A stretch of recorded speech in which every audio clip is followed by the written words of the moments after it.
Hello guys, welcome to Ankur sir YouTube channel. Guys, Ankur sir के YouTube channel में आप सभी का स्वागत है। और आज हम इस वीडियो में क्लास 12th के केमिस्ट्री के पी ब्लॉक के बारे में बात करेंगे। और आज हम ग्रुप 17 के सारे टॉपिक्स को फिनिश कर देंगे। ऑलरेडी प्रीवियस वीडियो से टॉपिक्स चले आ रहे हैं, सो आज हम ग्रुप 17 के एलिमेंट्स को फिनिश आउट कर देंगे। ज़्यादा टॉपिक बाकी नहीं है। और जो व्यूअर्स डायरेक्ट इस वीडियो को देख रहे हैं, तो just suggesting you like already proper playlist बनी है, आप उस प्लेलिस्ट में जाके स्टेप बाय स्टेप सारी वीडियोस को गो थ्रू कर सकते हैं और पी ब्लॉक को स्ट्रॉन्ग कर सकते हैं। ठीक है? So let's start the topic. Before this topic, just reminding you, don't forget to like, share and subscribe the channel so you'll get the latest updates from this channel. अगर मैं बात करूं आज के इस टॉपिक की, ऑक्सो एसिड्स ऑफ हेलोजन पहला हमारा टॉपिक होगा, फिर इंटर हेलोजन हमारा दूसरा टॉपिक होगा। ठीक है? Intermolecular halogen. अगर मैं बात करूं ऑक्सो एसिड्स की, तो ऑक्सो एसिड्स गाइस क्या होता है? ऐसे ऑक्सो एसिड्स ऑफ हेलोजन मतलब जब हेलोजन ऑक्सीजन, ऑक्सो और एसिड ऑक्सीजन एंड हाइड्रोजन के साथ जुड़ी होगी,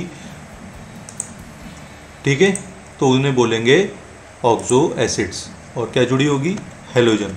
सो halogen with oxygen and hydrogen is called oxo acids. ठीक है? अब गाइस, ये जो टॉपिक है अल्टीमेटली बहुत ही सिंपल टॉपिक है। आपको different type of oxo acids of halogen अभी डिस्कस करने वाले हैं, लेकिन स्टिल अगर फ्लोरीन की बात की जाए, फ्लोरीन केवल एक ही टाइप का ऑक्सो एसिड्स बनाता है, जैसे HOF। क्यों? क्योंकि फ्लोरीन की स्मॉल एटॉमिक साइज होती है, हाई इलेक्ट्रोनेगेटिविटी होती है। ठीक है? इस वजह से जो फ्लोरीन है वो एक ही टाइप का ऑक्सो एसिड्स बनाता है, दैट इज HOF, जिसे बोलते हैं फ्लोरिक फर्स्ट एसिड या हाइपोफ्लोरस एसिड। ठीक है? अब बात करते हैं सारे के सारे different type of oxo acids की। तो गाइज, आपके सामने स्क्रीन पर सारे के सारे ऑक्सो एसिड्स दिख रहे होंगे, एक छोटी सी टेबल है। वन बाय वन हम स्टार्ट करेंगे। अगर मैं बात करूं ऑक्सो एसिड्स की, तो आप जानते हैं ऑक्सीडेशन नंबर। ऑक्सीडेशन नंबर जो है आपका, ऑक्सीडेशन नंबर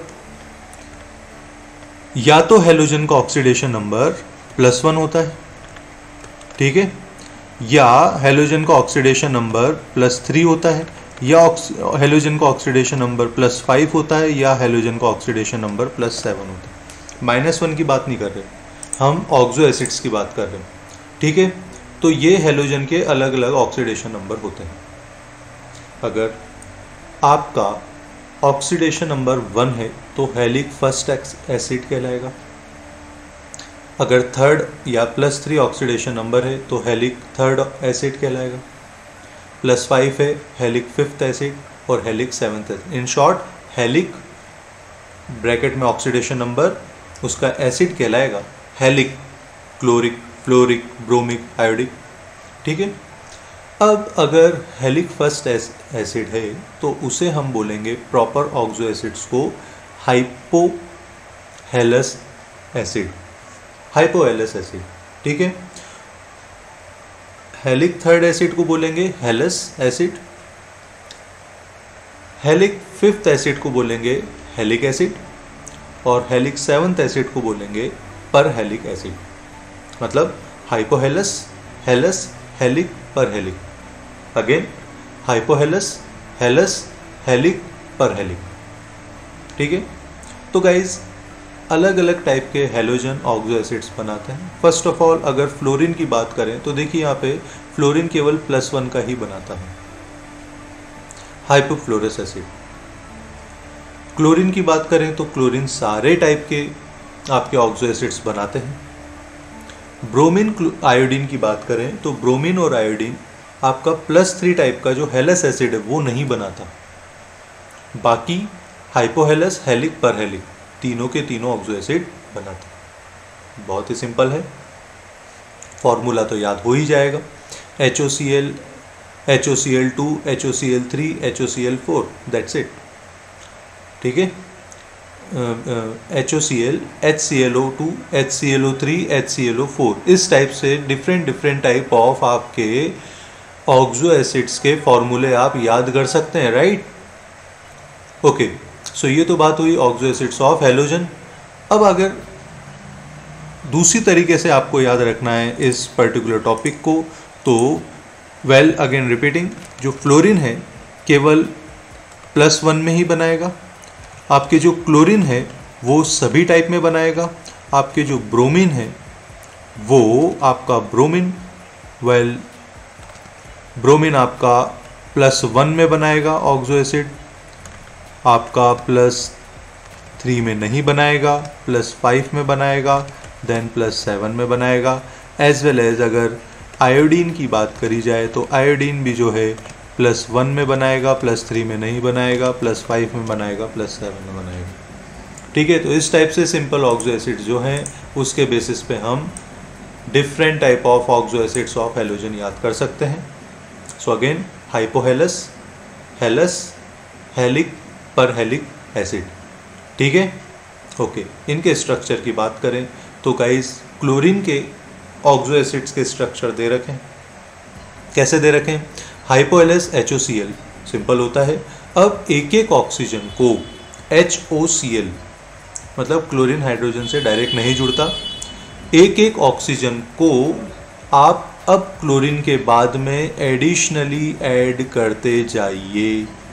जैसे जैसे आप एडिशनली ऐड करेंगे, HOClO, HOClO2, HOClO3, मतलब HClO, HClO2, HClO3, HClO4, इस टाइप से अलग अलग जो हैं ऑक्सो एसिड्स बन जाएंगे।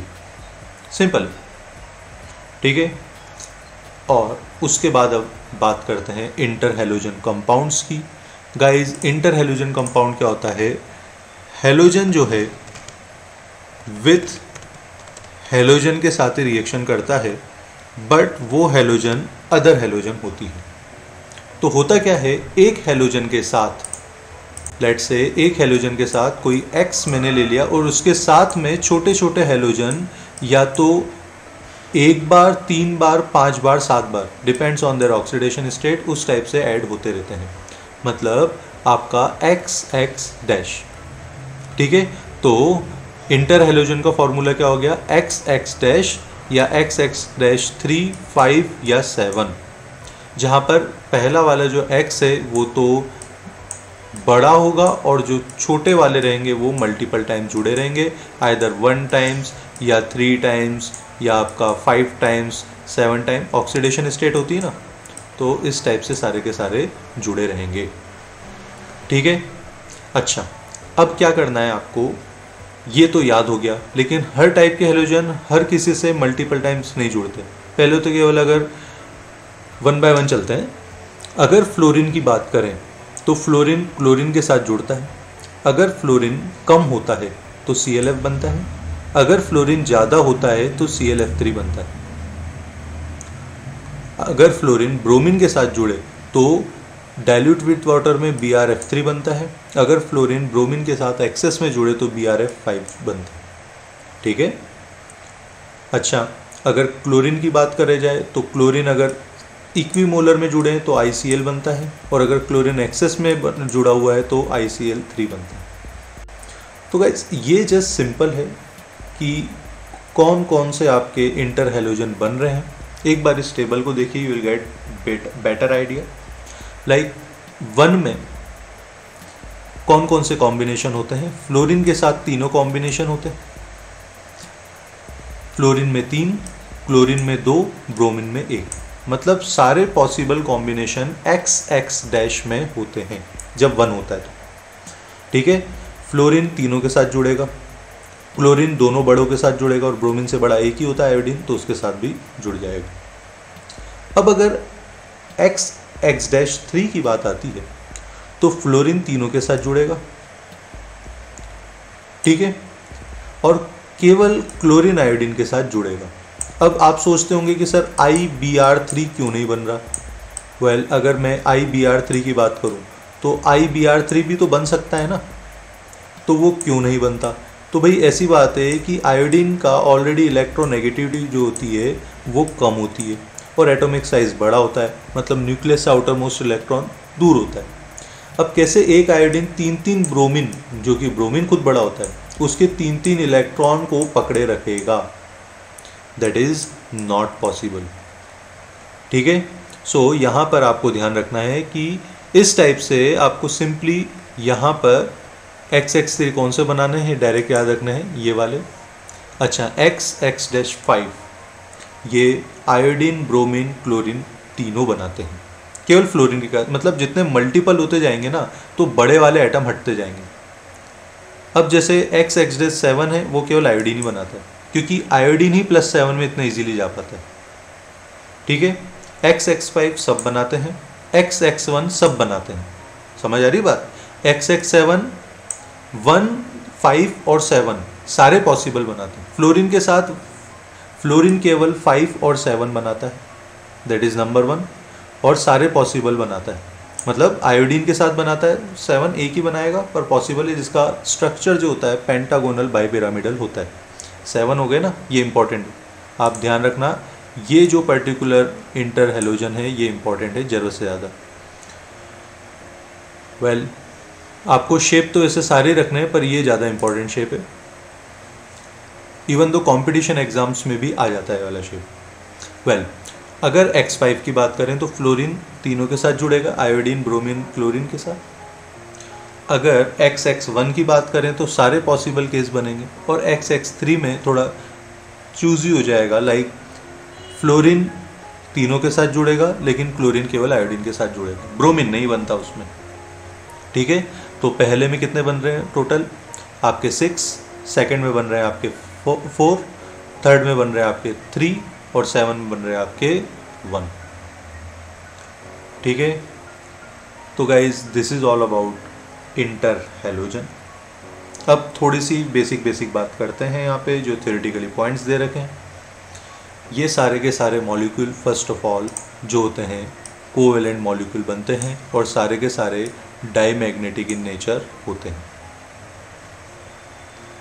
जितने भी इंटर हेलोजन होते हैं कोवेलेंट मॉलिक्यूल से बनते हैं और डाईमैग्नेटिक इन नेचर होते हैं, मतलब मैग्नेटिक फील्ड में आने के बाद भी ये मैग्नेटिज्म शो नहीं करते, कोई अट्रैक्शन शो नहीं करते। ये सारे के सारे आइदर सॉलिड होते हैं, लिक्विड होते हैं, या तो वॉलेटाइल सॉलिड होते हैं या लिक्विड होते हैं।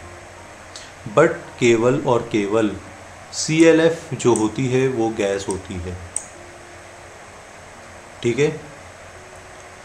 इनका जो फिजिकल प्रॉपर्टी होता है वो कहीं ना कहीं इंटरमीडिएट होता है उनके कंस्टिट्यूएंट हेलोजन के। मेल्टिंग पॉइंट, बॉइलिंग पॉइंट जो होते हैं स्लाइटली हायर होते हैं। मेल्टिंग पॉइंट, बॉइलिंग पॉइंट क्या होते हैं? हायर। वेल, इनका जो आप रिएक्शन है इंडिविजुअल हेलोजन से कंपेयर कर सकते हैं। Inter halogen compounds are more reactive than halogen. Fluorine को अगर छोड़ दें तो इंटर हेलोजन जो है रिएक्टिविटी ज़्यादा होती है इंटर हेलोजन की, ठीक है। तो inter halogen compounds are more reactive than halogen. क्यों? क्योंकि इनका जो XX' बॉन्ड होता है वो बॉन्ड इजीली टूट जाता है बजाय XX के। तो भाई अगर बॉन्ड इजीली टूट जाएगा तो वो रिएक्शन ज़्यादा कर देगा। बट फ्लोरीन के केस में अलग है। क्यों? क्योंकि फ्लोरीन की एटॉमिक साइज इतनी कम होती है कि फ्लोरीन के इलेक्ट्रॉन्स बॉन्ड को रिपल करते हैं, मतलब एक दूसरे के एटम को रिपल करते हैं। अल्टीमेटली फ्लोरीन जो है अनस्टेबल होता ही है। अदरवाइज Cl2Br2I2 से ज़्यादा रिएक्टिव इंटर हेलोजन कंपाउंड होते हैं, ठीक है। इन सभी का हाइड्रोलाइसिस होता है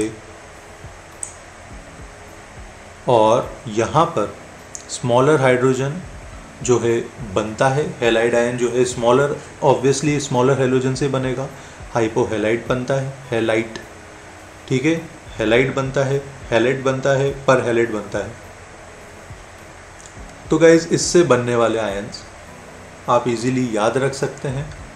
ये वर्ड्स को अगर आप याद रखेंगे तो जब थियोरेटिकली वर्ड्स आते हैं तो आपको थोड़ा फैमिलियर लगेगा। तो अल्टीमेटली इस रिएक्शन को आप याद करिए। ये इम्पॉर्टेंट है कि XX डैश आपका इंटर हेलोजन जब H2O के साथ रिएक्शन करता है तो HX तो बनाता ही है, ठीक है, हाइड्रोजन हैलाइड, उसके साथ में HOX भी बनाता है, जो हमने अभी ऑक्सो एसिड्स ऊपर देखे हैं वो। उसके बाद में their molecular structure are very interesting, जो कि विस्पर थ्योरी के बेसिस पे भी होता है। XX3 कंपाउंड्स है वो बैंड टी शेप, XX5 जो होते हैं स्क्वायर पिरामिडल होते हैं, और IF7 का पेंटागोनल बाई पिरामिडल होता है। ये हम इस टेबल में भी जान सकते हैं कि ये बैंड टी शेप जो होते हैं 3 में होते हैं, 5 वाले में स्क्वायर पिरामिडल्स होते हैं, और 7 वाले में पेंटागोनल बाई पिरामिडल होते हैं, ठीक है। अब देखो यहाँ पर discuss the molecular shape of BrF3 on the basis of whisper theory. तो देखो ब्रोमीन का जो आउटर मोस्ट शेल होता है, ब्रोमीन या जितनी भी हेलोजन होती है, इन सब का क्या होता है आपका NH2, राइट, NH2 और NH2 के साथ NP6, NH2 NP6 होता है इनका। तो well not NP6, that is NP5, right. So again like इनका जो इलेक्ट्रॉनिक कॉन्फ़िगरेशन होता है that is NH2 and NP5, right, NH2 NP5, okay cool. So यहाँ पे NH2 NP5 इनका इलेक्ट्रॉनिक कॉन्फ़िगरेशन होता है। मतलब अगर हम इसको प्रॉपर देखेंगे तो इसके पास में एक्साइटेशन स्टेट में क्या होगा गाइज, इसके पास में अभी तो ग्राउंड स्टेट में, first of all ground state की बात करें, इन ग्राउंड स्टेट टोटल क्या होंगे जो आपके ग्राउंड स्टेट में होंगे वो 4 जो हैं पेयर होंगे of electron, 4 pair of electron होंगे, और आपका S का 1 और 3 पेयर ऑफ इलेक्ट्रॉन होंगे, 3 पेयर ऑफ इलेक्ट्रॉन होंगे, और आपका 1 जो होगा वो अनपेयर इलेक्ट्रॉन होगा, ठीक है, ग्राउंड स्टेट में। बट फर्स्ट एक्साइटेशन स्टेट में एक इलेक्ट्रॉन जंप करके d ऑर्बिटल में चले जाएगा। तो अल्टीमेटली क्या होगा, फर्स्ट एक्साइटेशन स्टेट में क्या होगा आपका टोटल अनपेयर्ड इलेक्ट्रॉन या पेयर्ड इलेक्ट्रॉन या लोन पेयर बोल सकते हैं। तो लोन पेयर क्या होगा, लोन पेयर तो 2 हो जाएंगे, और एक इलेक्ट्रॉन क्योंकि पेयर्ड हुआ है इसलिए अनपेयर्ड हुआ है, इसलिए 3 अनपेयर्ड इलेक्ट्रॉन आ जाएंगे। समझ आ रही बात। तो यहाँ पर 3 अनपेयर्ड इलेक्ट्रॉन वो आपके आ जाएंगे, एज वेल एज यहाँ पर लोन पेयर भी आ जाएंगे। वेल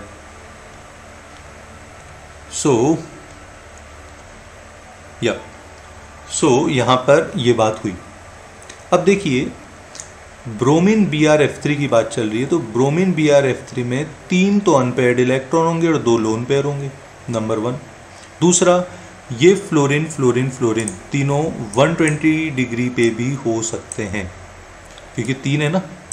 लेकिन क्या होगा यहाँ पर, क्योंकि 2 लोन पेयर हैं, लेट्स से ये 2 लोन पेयर है, एक लोन पेयर और दूसरा लोन पेयर, ये 2 लोन पेयर हैं, ये दोनों लोन पेयर रिपल करेंगे इस बॉन्ड पेयर को, क्योंकि लोन पेयर जो है रिपल्शन ज़्यादा होता है, ये लोन पेयर का रिपल्शन ज़्यादा होगा।